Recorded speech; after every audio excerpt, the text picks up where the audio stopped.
नमस्कार दोस्तों, मैं शिवानी और आप देख रहे हैं हमारे साथ हिंद आवाज़। बदलते खान पान की शैली से कई लोग और कई स्वास्थ्य पर प्रभाव डाल रहा है। आए दिन कई बीमारियां मद्देनज़र आपके सामने और हमारे सामने आते हैं। कैंसर की जो बीमारी है और इससे कई लोग जो हैं जूझ रहे हैं आज के दौर में, और कई ऐसे कैंसर की बीमारी है जिसे हम लोग भी अनदेखा कर देते हैं। कई कैंसर की बीमारियों का इलाज चलता है और कई ऐसे कैंसर की बीमारियां हैं जिसे हम सामने नहीं लाना चाहते हैं। उनमें से एक कैंसर की बीमारी है जो लगभग पुरुषों में पाया जाता है, वो है जननांगों की कैंसर। तो आज हम मौजूद हैं वेद प्रोफेसर डॉक्टर दिनेश्वर प्रसाद के पास और इनसे हम इसके बारे में विस्तार से जानेंगे। सर, पहले तो आपका बहुत बहुत स्वागत है हिंद आवाज़ पे। आप लोगों का भी स्वागत है। ये अच्छा मैटर आपने जो है उठाया है। ये इससे आम लोग अनभिज्ञ हैं और कुछ लोग जानते हुए भी इससे अलग रहना चाहते हैं कि वो एक्सपोज नहीं करना चाहते हैं, जिससे ये बीमारियां बढ़ रही हैं। आपने खान पान का बहुत अच्छा कहा कि खान पान की वजह से बहुत सारी बीमारियां हो रही हैं। उसमें दो फंडामेंटल चीज़ है। एक तो कि खान पान में इतनी मिलावट हो गई है कि जितना है वो हाइब्रिड का आ रहा है, दूसरा कि उसमें इंसेक्टिसाइड का प्रयोग हो रहा है, तीसरा कि बहुतायत में फर्टिलाइज़र का प्रयोग हो रहा है, जो है बहुत सारे केमिकल दवाइयों का भी उसमें आप देखते होंगे कि पिट्यूटरी इंजेक्शन वगैरह भी बहुत लोगों में पुश करके डाला जा रहा है, बहुत को कलर करने के लिए जो है। तो इन सब भी एक कारण है।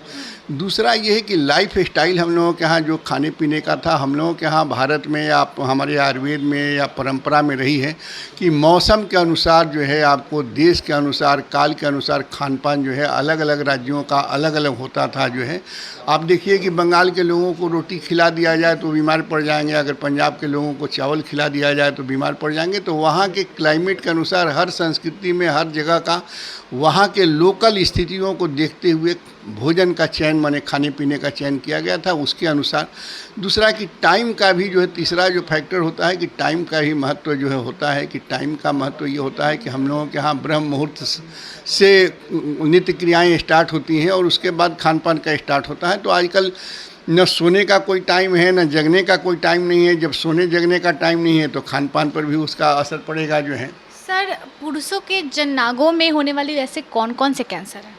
देखिए, पुरुषों में के जननांगों में जो है, माने पुरुष हो या महिलाओं हो, जननांगों का मतलब कि ऐसे रिप्रोडक्टिव ऑर्गेन हैं जिसमें जो है जो कैंसर होता है उसको हम जो है जननांगों का कैंसर कहते हैं। तो एक तो आपको जो है हम लोग के यहाँ इंद्रिय जिसको पेनिस कहते हैं उसमें होने वाली जो है, आपको पहले जो हो लोग जानते थे कि सिफिलिस है, गोनोरिया है जो है। आज भी वही लोग समझते हैं कि ज़्यादा से ज़्यादा सिफिलिस होगा, गोनोरिया होगा, उसमें आजकल कैंसर भी आपको हो रहा है। उसके बाद प्रोस्टेट का आप देखते होंगे कि प्रोस्टेट भी जननांगों से संबंधित है, उसमें भी कैंसर की बीमारियां हो रही हैं जो है। तो इस तरह जो है उसके बाद हम लोगों के यहाँ जो टेस्टिकल्स जिसको हम लोग अंडकोश कहते हैं उसमें भी जो है कैंसर की बीमारियां हो रही हैं। तो ये खान पान तो अपने जगह पर है ही, लेकिन हम लोग कहते हैं कि नित्य दिनचर्या जो है उसके वजह से, लाइफ रूटीन के गलत होने से और कुछ अपने गलत क्रियाओं के वजह से भी जो है कैंसर हो रहा है। तो इसमें केवल खान पान का असर नहीं कहा जा सकता है। इसमें जो है आहार विहार जो है आपको जो है कि जो दिनचर्या हमारी है, जो ऋतुचर्या है जो है, जो सहवास करने का जो है, जो सेक्स करने की जो है, सबसे बड़ा ये है कि सब लोग, ये नेचुरल फिनोमिना है। उसके बावजूद भी माने कोई लड़का अपने फादर से नहीं पूछ सकता है, ब्रदर से नहीं पूछ सकता है, माँ से नहीं पूछ सकता है। तो उसको अनजाने में बहुत सारी चीज़ जो है कि गलत लोगों से सहवास हो जाना, संपर्क हो जाना जो है, गलत तरह का जो है आपको हैबिट पाल लेना, जो मास्टरबेशन वगैरह हम लोग कहते हैं, या अननेचुरल सेक्स बहुत सारे एनिमल वगैरह का जो है ये हो रहा है। तो ये सब भी कारण है। खान पान तो अपने जगह पर ही है, लेकिन जननांगों में जो माने कैंसर हो रहा है या जननांगों में जो बीमारियाँ हो रही हैं, और सबसे बड़ा ये है कि अभी आप जो है कि इम्पोटेंसी और इनफर्टिलिटी कई बीमारियां जो हैं, ये भी एक जननांगों का बीमारी कहा जा सकता है। लेकिन ये इन द होल बॉडी पर डिपेंड करता है। अगर पूरा आपका जो है शरीर स्वस्थ है तो वो भी स्वस्थ होगा, पूरा अगर शरीर कमज़ोर है तो उस पर भी कहीं ना कहीं असर होगा। तो इसकी एक तो जो है सबसे बड़ी कि काउंसलिंग की जो है जो कमी आपको बहुत है कि लोगों को अज्ञानता है। डॉक्टर भी हमारे यहाँ जो है आपको एलोपैथिक जो डॉक्टर होते हैं उसमें जो स्किन स्पेशलिस्ट होते हैं उनके यहाँ लोग जाते हैं और उनको जो है सेक्स ऑर्गन के बारे में या सेक्स एक्टिविटी के बारे में बहुत सा नॉलेज नहीं होती है। हम लोगों के यहाँ आयुर्वेद में भी नीम हकीम ज़्यादा हो गए हैं जो है कि जो जनरल वैद्य होते हैं, बहुत लोग अपने को जो सेक्सोलॉजिस्ट कहते हैं वो सेक्स के कोई स्पेशलिस्ट होते नहीं हैं, लेकिन कमाने के ख्याल से लोगों को बरगलाने के ख्याल से अपने आगे ये कर देते हैं और वो भी मिसगाइड करने वालों में उनका भी बहुत बड़ा हाथ है जो है। तो वो भी कुछ गलत सलत जो है जो आइडिया देते हैं या गलत सलत एक्टिविटी कराते हैं या कुछ दवाइयाँ ऐसा देते हैं कि जिससे भी कैंसर होने की संभावना बनी रहती है। तो ये एक होलिस्टिक अप्रोच की इसमें ज़रूरत है। सामान्य लक्षण क्या है सर इसके? सामान्य लक्षण में देखिए जो है पेनिस के माध्यम से जो है आपको पेनिस जो मूत्र मार्ग होता है उसके माध्यम से पस आना, वहाँ पर अंडकोश में जो है या पेनिस में जो है स्वेलिंग हो जाना जो है, उसमें से कहीं किसी तरह का लैक्रिमेशन होना, उसमें जो है किसी तरह का स्वेलिंग होना जो है, अनकम्फर्टेबल पेशेंट को महसूस होना, उसमें पेन होना, ये सब सामान्य एक लक्षण है जिससे कि खाली कहने मात्र से ये नहीं होगा कि वो कैंसर है। लेकिन अगर कुछ भी उसमें परेशानी है जननांगों में तो एक क्वालिफाइड डॉक्टर, वो आयुर्वेद के हों चाहे एलोपैथ के हों या होम्योपैथ को हों, वो क्वालिफाइड खुल करके, सबसे बड़ा ये है कि हमारी 40 साल का अनुभव है और हमने आपको सेक्स एजुकेशन हमारे यहाँ बाजीकरण कहा जाता है आयुर्वेद में, उसमें मैंने एमडी किया है, पीएचडी का भी काम किया था और हम 40-45 सालों में अब तो हमको सेक्सोलॉजिस्ट कहने में भी कहीं कहीं अपने को विथड्रा करना पड़ता है कि उसका लोग गलत मीन समझते हैं और ज़्यादातर लोग आकर के खुल करके बात नहीं करना चाहते हैं। अपनी कोई भी प्रॉब्लम हो जो है पत्र के माध्यम से, फ़ोन के माध्यम से, दूसरे माध्यम से जो है आपको एक्सपोज करते हैं। डायरेक्ट आकर के घर में भी, यहाँ तक कि हम देखते हैं कि बहुत मेल पर्सन है कि अपने पत्नियों से भी इन बातों को छिपाते हैं कि हमारे जननांगों में है, उसके चलते पत्नियाँ भी कहीं कहीं इन्फेक्टेड हो जाती हैं। तो ये सबसे बड़ी विडंबना है समाज में कि लोगों को पहले कुछ रिश्ता ऐसा था जो देवर भाभी का रिश्ता था, मामी भगना का रिश्ता था, समाज में वो स्थापित था कि उससे खुल करके सेक्स वगैरह के बारे में बात करते थे। जो है कुछ जो है आपको समाज में ऐसे लोग निर्धारित किए गए थे कि जहाँ वो आपको सेक्स एजुकेशन के लिए लोग जाते थे, वहाँ लोग बताते थे। लेकिन आज वो लैकिंग हो गई, कहने के लिए बहुत एजुकेशन हुआ लेकिन सेक्स में एजुकेशन जो है, सेक्स एजुकेशन लोगों के पास एकदम नहीं है और इतनी मिसस्टैंडिंग है सेक्स में जो है जिसका कोई हिसाब नहीं। कोई कहता है कि साहब घंटों भर सहवास कर सकते हैं, उसके लिए वो गलत दवाइयाँ खाता है, डॉक्टर गलत दवाइयाँ देते हैं, उससे भी कैंसर वगैरह होने की संभावना रहती है। तो सबसे पहला इसमें लोगों को एजुकेट करने की ज़रूरत है और लाइफ स्टाइल हमारा कैसा होना चाहिए, वो लाइफ स्टाइल का एक पार्ट है। तो जब तक अपने लाइफ स्टाइल को नहीं समझेंगे तब तक ये नहीं होगा आपको जो है। सर इसके जो है आयुर्वेद में इसके क्या उपचार हैं और कितने उपचार हैं और इसके जो उपचार है वो कैसे होते हैं? देखिए आयुर्वेद में उपचार है, बताए कि आयुर्वेद में इसके लिए शायद आप समझ, आयुर्वेद में 8 अंग बताए गए हैं जो विभागों के माध्यम से कि 8 विभाग बताए गए थे, जिसमें सर्वप्रथम रसायन और बाजीकरण। रसायन इन जनरल हेल्थ को कहते हैं कि जहाँ बॉडी इम्यूनिटी को बेहतर किया जा सके, जहाँ आपको रोगों को दूर भगाया जा सके, जहाँ ओल्ड एज को जो है प्रिवेंट किया जा सके। और दूसरा बाजीकरण तंत्र, हम लोगों के यहाँ बाजीकरण विभाग कहा जाता था, जिसमें सेक्स से रिलेटेड इसमें इम्पोर्टेंसी और इनफर्टिलिटी दोनों विषय आते हैं। उसके बारे में काफ़ी हमारे यहाँ लिटरेचर मिलता है जो है आपको जो है, चरक हो, सुश्रुत हो, बागभट हो, सब जगह जो है कि सेक्स कैसे करना चाहिए, किससे करना चाहिए, किस एज में करना चाहिए, किस ढंग से करना चाहिए, कितना करना चाहिए, ये सब का डिटेल एजुकेशन था जो है आपको। और कैसे माहौल में कहाँ कहाँ सेक्स नहीं करना चाहिए, किनसे सेक्स नहीं करना चाहिए। लेकिन विडंबना है कि आज उसके बारे में लोगों को कुछ भी जानकारी नहीं है, एकदम अनोन, उसको हम कह सकते हैं कि एकदम गलतफहमी में लोग जी रहे हैं और उसका लाइफ स्टाइल से महत्व नहीं है। तो सबसे पहले सार्वदैहिक कि पूरे ह्यूमैनिटी को, पूरे हेल्थ को, पूरे अपने लाइफ को देखना पड़ेगा जो है। तब जाकर के अगर लाइफ का ये है तब जो है। दूसरा ये है कि सेक्स ऑर्गन जो है वो मेल हो या फीमेल हो, इसके सफाई पर भी ध्यान नहीं दिया जाता है। तो इसके गंदगी की वजह से कि पूरे शरीर की सफाई करते हैं लेकिन उस जेनाइटल ऑर्गन का पूरा सफाई नहीं करते हैं जो है, उसमें जो आपको जो है केयर करना चाहिए वो केयर नहीं लेते हैं, जिसकी वजह से भी जो है कैंसर या इम्पोटेंसी, इनफर्टिलिटी ये सब होती हैं। और सबसे बड़ी दुर्भावना है कि ये जो हम लोगों के यहाँ जो इलेक्ट्रॉनिक मीडिया जिसको हम कह सकते हैं, ये भी कहीं ना कहीं इसमें सहभागी है जो है कि इसमें बहुत सारे आप व्हाट्सएप ग्रुप देखिए, ये सब पर इतने मिसअंडरस्टैंडिंग न्यूज आपको जो है पिक्चर फोटो दिए जाते हैं कि जो लड़के अभी जो है हमारे यहाँ 18 साल से कम में सेक्स की अनुमति नहीं दी गई है।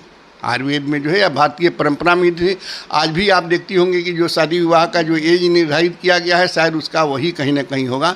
लेकिन आज जो है हम तो देखे हैं और रोज़ हम पढ़ते हैं कि आजकल स्कूल गोइंग जो है लड़के हों लड़कियां हों सेक्स जानते ही नहीं हैं, बल्कि 70-80% सेक्स करते हैं, मल्टीपल सेक्स करते हैं जो है। तो ये भी एक कारण का जो है मास्टरबेशन बहुत ज़्यादा करते हैं। एलोपैथिक हमारे डॉक्टर हैं कहते हैं कि मास्टरबेशन से कोई अंतर नहीं पड़ता है, लेकिन ये साइंटिफिक तौर पर ये होता है कि एक बार अगर सेक्सुअल एब्यूज हुआ, सेक्स हुआ, तो 150 से 250 कैलोरी एनर्जी बर्बाद होता है। अगर कम कमाया जाए, ज़्यादा खर्च किया जाए तो आप जानती हैं कि डेफिसिट में हो सकता है। तो शरीर में भी हमारी कैलोरी 2500-3000 की ऐसे एक जो है लोगों की ज़रूरत है। अगर उसमें बहुत ज़्यादा एक्सेसिव अगर इंटरकोर्स करते हैं, गलत इंटरकोर्स करते हैं, मल्टीपल इंटरकोर्स करते हैं तो उसमें ज़्यादा एनर्जी लॉस होगा। और जब मैरिड लाइफ होता है तो उनकी जो पत्नियां होती हैं, जो पार्टनर होती हैं, वो खाने पीने पर लोग ध्यान देता है। जब सिंगल साइड से ये होता है तो उसको दूसरा केयर करने वाले बच्चे जो भी करते हैं वो गिल्टी महसूस करते हैं कि हमने गलत किया, लेकिन उनके पास कोई ऑप्शन नहीं हो पाता है, कोई काउंसलिंग नहीं हो पाता है, तो वो करते ही जाते हैं उस दलदल में, जैसे भी होता है वो फंसते जाते हैं।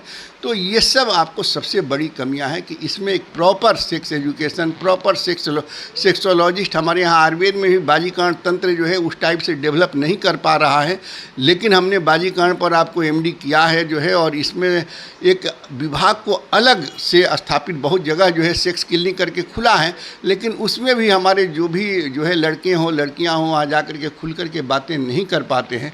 तो उस टाइप की एक मानसिकता डेवलप करनी होगी लोगों को, अपने गार्जियन को भी, मदर हो, फादर हो, जो है ब्रदर हो, सिस्टर हो, उनको एक दूसरे को बताना पड़ेगा कि इस टाइप का कोई अगर प्रॉब्लम है तो फलाने के यहाँ जाओ, फलाने इस टाइप का केयर रखो। तो ये सब की ज़रूरत है। अगर कोई पेशेंट इससे पीड़ित है तो वो अपने आप को कैसे सामने लाए, क्योंकि इसमें अवेयरनेस नहीं है, बहुत कम है, तो अपने आप को कैसे जागरूक? हाँ, निश्चित रूप से ये प्रॉब्लम है आपको कि जो है अवेयरनेस नहीं है। दूसरा कि अगर कोई जानता है, कोई दिखलाना चाहता है तो उसको ये कन्फ्यूजन रहता है कि हम कहाँ जाएं, कैसे जाएं। तो हमारी सजेशन होगी कि एलोपैथ के या जो है आयुर्वेद के जो अच्छे डॉक्टर हैं, क्वालिफाइड डॉक्टर हैं या जो इंस्टीट्यूशन हैं, पहले वहाँ जाएं, वहाँ जो है जा कर के कहें कि हमको सेक्सुअल प्रॉब्लम है या सेक्स ऑर्गन में हमको जो है कोई तकलीफ़ है। वहाँ लोग जो है ज़्यादातर जगह लोग गाइड करता है कि जो है फलाने जगह जाइए जो है, और वहाँ जा कर के अपनी बातों को खुल करके, एक सीटिंग में नहीं हो, 2 सीटिंग 3 सीटिंग, इसमें बड़ी काउंसलिंग की ज़रूरत होती है। तो बड़े पेशेंस से जो है पेशेंट को भी बहुत, हम लोग देखते हैं कि पेशेंट इंतज़ार करने के लिए तैयार नहीं है, सबके सामने वो बता नहीं सकता है, सबके सामने हम पूछ नहीं सकते हैं, लेकिन उसके बावजूद भी जो है वो पेशेंट जो है उसके पास पेशेंस नहीं होता है। तो हम जो भी इस तरह के पेशेंट हैं, लड़के हैं लड़कियां हैं, उनसे कहेंगे कि उनको जो है कहीं ना कहीं थोड़ा जो है इंतज़ार करके डॉक्टर जब एलोन हो जाएं तब उनसे धीरे से बात कम से कम कह सकते हैं कि, या लिख करके दे सकते हैं पर्ची भी पर कि हमको इस टाइप की प्रॉब्लम है, हमको गाइडलाइन की ज़रूरत है। तो डॉक्टर भी जो क्वालिफाइड डॉक्टर हैं वो मिसगाइड नहीं करते हैं आपको, कोई भी पैथी के डॉक्टर हो तो उनसे खुल करके एक मित्रवत हम ये कहते हैं कि एज कुछ भी, कभी कभी क्या होता है कि लड़के लड़कियां बहुत कम एज के होते हैं, डॉक्टर बहुत ज़्यादा एज के होते हैं, तो उनको एक होता है कि ये फादर के एज के हैं, चचा दादा के तरह हैं, हमें इनसे कैसे बात करें। लेकिन वहाँ हम हमारा ये है कि जब फ्रेंड मान लेंगे जो है तब उसमें एज का कोई और नहीं होता है। तो किसी डॉक्टर के यहाँ, और डॉक्टरों से भी हमारा निवेदन है कि कोई भी बच्चियाँ आती हैं और इस टाइप का कुछ इंडिकेट करते हैं जो है, डायरेक्ट वो कहेंगे नहीं, वो कहीं ना कहीं इनडायरेक्टली ही इंडिकेट करेंगे कि हमको यहाँ पर कुछ इस टाइप की तकलीफ़ है, तो वो डॉक्टर को भी, हमारे जो है कलीग्स हैं, उनको भी चाहिए कि भाई पेशेंट को कह दें कि साहब 1 घंटे 2 घंटे या फलाने दिन आओ, और जब निश्चिंत रहें तो उनको किनारे बैठा करके काउंसलिंग, ये सबके सामने काउंसलिंग हो भी नहीं सकती है, सबके सामने करना भी नहीं चाहिए, इसलिए कि उस जो भी लड़का हो लड़की हो उसके कहीं ना कहीं उसके प्रेस्टीज पर असर पड़ता है। तो ये ज़रूर संवाद जाना चाहिए जो है। सर, अगर इसके आयुर्वेद में उपचार हैं तो कितने अंतराल में या कितने समय तक ये ठीक होने की संभावनाएं हैं? देखिए, ये रोग पर डिपेंड करता है। कुछ रोग जो है कि 10-20 दिन में भी ठीक हो सकते हैं, सब कैंसर नहीं होते हैं। सब माने सिंपल से आप समझिए कि एक जो पुराना घाव हुआ उसको कैंसर में बदल सकता है, या कैंसर मान लेता है लोग, कुछ डॉक्टर कैंसर कह देता है, लेकिन बीमारियों का स्टेज पर डिपेंड करता है। कुछ बीमारियां 10-20 दिन में ठीक हो सकती हैं, कि किसी बीमारियों में 5-6 महीना या साल 2 साल भी लग सकते हैं। और सेक्स की बीमारियां में काफ़ी टाइम की ज़रूरत होती है, जो है काफ़ी मैच्योरिटी की ज़रूरत है, काफ़ी विश्वास करने की ज़रूरत है। जो है लोगों में क्या होता है कि 10 डॉक्टर के यहाँ जाएंगे, वो डॉक्टर कुछ बताएगा, वो डॉक्टर कुछ बताएगा, तो उससे और माने हमारे जो पेशेंट होते हैं उनको कन्फ्यूजन होता है।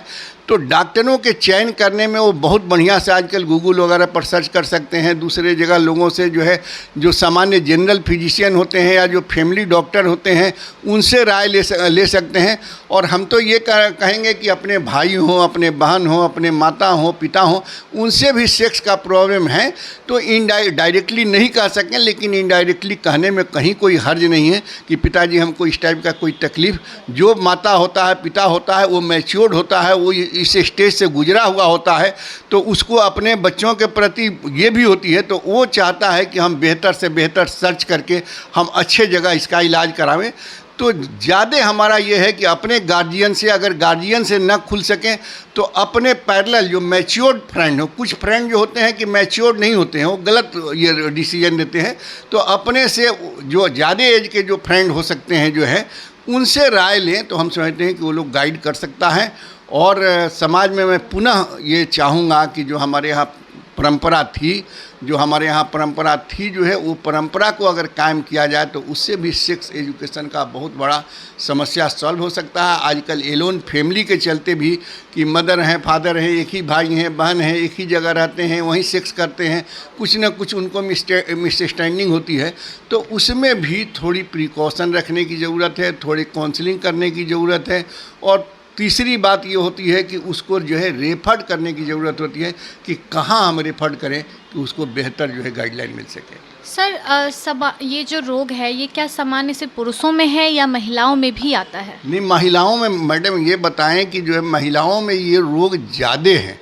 पुरुष में तो एक्सपोज हो जाते हैं, पुरुष कह देते हैं अपने फ्रेंड वगैरह में, लेकिन महिलाओं में हमने काफ़ी महिलाओं को ट्रीट किया है। हम इनफर्टिलिटी इम्पोर्टेंसी में 40 साल से ट्रीटमेंट है, उसी में हमारी ये है। तो हमने देखा कि महिलाओं में इनफर्टिलिटी का कारण बहुत कम है, उसमें 70% मेल ओरिएंटेड है, 30% ही फीमेल है। लेकिन फीमेल बदनाम है जो है कि उनको जो है उन पर समूचा दोषारोपण किया जाता है। लेकिन जो सेक्सुअल जो प्रॉब्लम है, सेक्स से रिलेटेड बीमारियां हैं, ये हमारी महिलाएं ज़्यादा ग्रसित हैं, लेकिन वो किसी को एक्सपोज नहीं करती हैं, वो हस्बैंड से भी नहीं कह पाती हैं कि नहीं आप में कमी है, चाहे इसमें कुछ इस टाइप का होना चाहिए। तो महिलाओं में दूसरा कि आप देख रहे होंगे कि ब्रेस्ट कैंसर हो रहा है, यूट्रस कैंसर हो रहा है, यूट्राइन कैंसर हो रहा है। तो मैं आप लोगों के माध्यम से ये कहना चाहूँगा कि सबसे बड़ा इसमें जो है, सबसे जो बड़ा कारण है वो एबॉर्शन है। एबॉर्शन पहले होता था कि मैरिड लाइफ में एबॉर्शन होता था, आजकल अनमैरिड स्टेज में एबॉर्शन काफ़ी हो रहा है। मैरिड स्टेज में भी बिना गार्जियन के जानकारी दिए बहुत से 2, 3, 4 एबॉर्शन होता है।